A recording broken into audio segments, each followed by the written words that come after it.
Hey everyone, it's Paula and welcome to Relatively Refined. In today's video, I am going to share with you one of my favorite Christmas traditions. This video is in collaboration with my friend Becky over at My Little Vintage Home. If you are not already subscribed to Becky's channel, you're going to want to head over there after this video and hit that subscribe button. She has a wonderful channel. She has the most adorable vintage style. She decorates her home in such a unique way using all of her vintage finds, and it is absolutely adorable. I cannot wait to see what she does each week when she puts out her videos. She's done a wonderful decorating series for Christmas, and there is a slew of videos of hers that you can watch. I have enjoyed each and every one of them.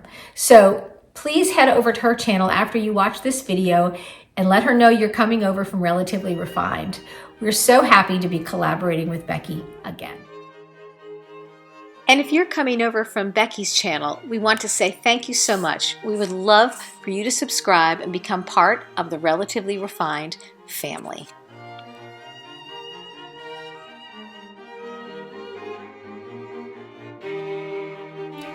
One of the traditions that we have each Christmas is to make homemade gifts for our neighbors and friends and my colleagues at school. Usually we do baked goods or some kind of homemade goodie and package it up and deliver it. When the kids were really little, I did chocolate dipped apricots because they could participate, and that was a very easy thing to do. And we'd tie it up in a little bag with a bow, and then the kids would go up and down the neighborhood and hand them out to our neighbors. This year, the older kids are at college, and my younger daughter was busy and she had work and all kind of different things. So I am left to my lonesome to do the traditional holiday gift packaging. So I thought I'd do something a little bit different this year. Instead of homemade baked goods, I am going to be making homemade fire starters. I first saw these in a video by Linda Smith Davis at New England Fine Living. And then my sister Patty made them and said they were really fun to make and very, very easy. So I thought I would do that this year. And what I'm going to do right now is I'm going to go through the process and show you how I make them and then show you how I package them up. And this is always one of our favorite traditions each year, is to do a little something nice for our friends and neighbors and my work colleagues.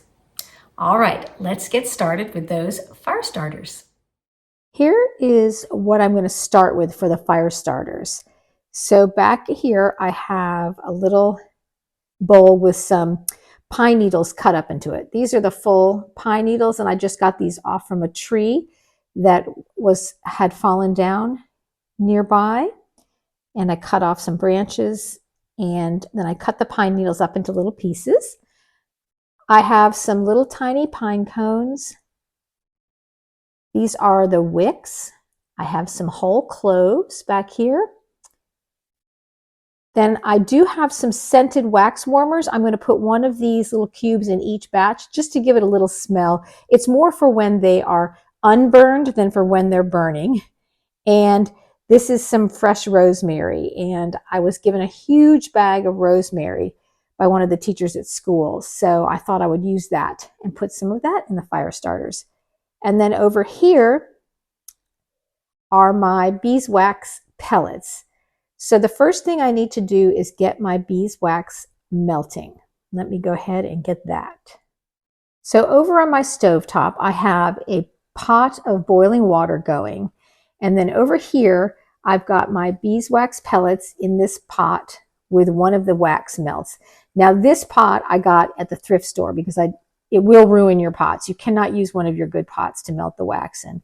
So I'm going to make like a little double boiler here, and I'm going to place this pan inside this other pan on the stovetop and let the water boil, kind of a slow boil or a low boil, not a rolling boil, and let these wax pellets, the wax pellets and the wax melt together. And while this is melting, I'm going to get the muffin tins ready to pour the wax into. Okay, so over here, I have my muffin tins, and I've lined them with simple paper cupcake liners, just like you would for making cupcakes or muffins. And this is what's going to hold the wax into the muffin tins. And again, you don't want to use your good muffin tins. These are old ones, or not old ones, but these are ones that I got at the thrift store to use specifically for the wax melts. All right, as you can see, one of the first things that I need to do is to put the wicks into the cupcake tins. So these wicks have a little metal weight on the end, and then there's a little sticker that you can put on the bottom of the wick, and that will just kind of hold it in place into your cupcake tin while you are pouring the wax. So I'm going to put 2 of them in here to show you. So again, I'm sticking the sticker on the bottom, and then I take the sticky part off the other side of the little disc that's on the bottom of the wick and place that in the cupcake tins. Here's a close-up of what they look like. I also have my muffin tin lying on an old dish towel just to protect my countertops. So you can see that the wicks are placed in the center of each of the cupcake liners. All right, let's take a look at our beeswax. I'm going to turn this down a little bit, that water, so it's not boiling quite so rapidly. And you can see there's just a little bit of the wax left to melt. So I'm just going to leave that alone until it all melts. And I can actually smell the wax melt that I put in there. It smells great. It's kind of a pine scented one. So I'm going to let this melt for a little while longer and continue getting the cupcake tin ready with all of the little things I'm going to put in the fire starters. I've got the wicks in, so I need to put in a few other little things. So let's go over and I'll show you what I do over there. Okay, so in each of the cupcakes, or cupcake liners, I'm going to put a few pine cones, probably 4 pine cones at least in each one. Put these in. This one I'll maybe do 5, just to try to cover up the bottom part of that. I'll put some in this. And move my wicks around.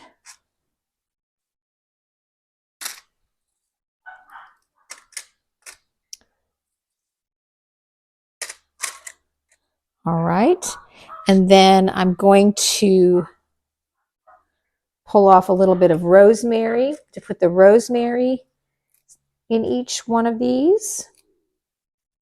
Little sprig of rosemary.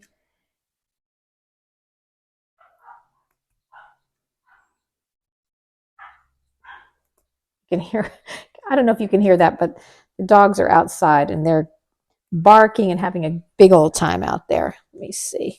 I need to get a pair of scissors, I think, to cut some of this rosemary off.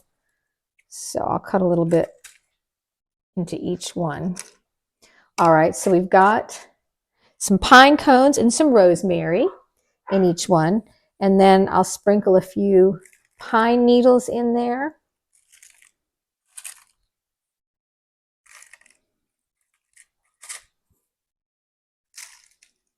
A few more pine needles in that one. And then some pine needles in there. All right, so we've got, I'm going to put the whole cloves in, but I'm going to wait until I've added the wax and just put those kind of on top or press them into the wax once it's slightly hardened. So now let's go check back on our wax. All right, so the wax is fully melted and it's ready to pour into our cupcake liners. So I'm going to set the camera down and show you how I pour this in and then add the cloves to it. All right, I'm going to pour the wax very carefully into these cupcake liners. One thing Patty told me when she made these is be careful, do not overfill, because it makes it more difficult to get them out of the cupcake liners. If the wax kind of spills in between the liner and the pan, it just makes it tough to get them out. So I'm going to do this as gently as I can. So I'm going to pour some in each of the cupcake liners, and you can see it is kind of leaking, which is why you use an old cupcake tin and why I leave the dish towel down so it protects my counters. All right, so these are all filled up with wax, and I'm going to let them harden up just a little bit before I add the cloves to them. I think this one can use a little bit more wax in here. And they look pretty good. While we wait for the wax to cool, I wanted to show you how I'm going to add to this little gift of wax melts. I mean, not wax melts, I'm sorry, fire starters. So I'm going to give each of our neighbors a little gift bag with some fire starters in them. And then I found these little bottles on Amazon. They're very cute. They have a little cork top. And I'm going to fill them with some matches to add to the gift. So let me just show you what that will look like. And I did choose matches that have the green tips. So I'm going to take the matches and I'm just going to add some matches into this little glass jar.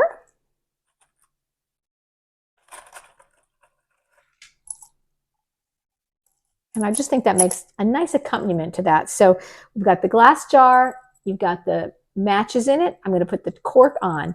Now we need to add a striker paper. So what I did was on Amazon, I ordered these little stickers. They're striker papers, you know, where you would strike the match. So they just peel off and they're the perfect size to add right here on the bottom of the bottle. So there you have it. I just think that is so cute. And if you package this up with 3 or 4 of your fire starters, it makes a wonderful friends and neighbor gift. All right, so the fire starters are starting to cool and the wax is starting to harden. So what I'm going to do is I'm going to drop a few whole cloves in each of the little muffin tins.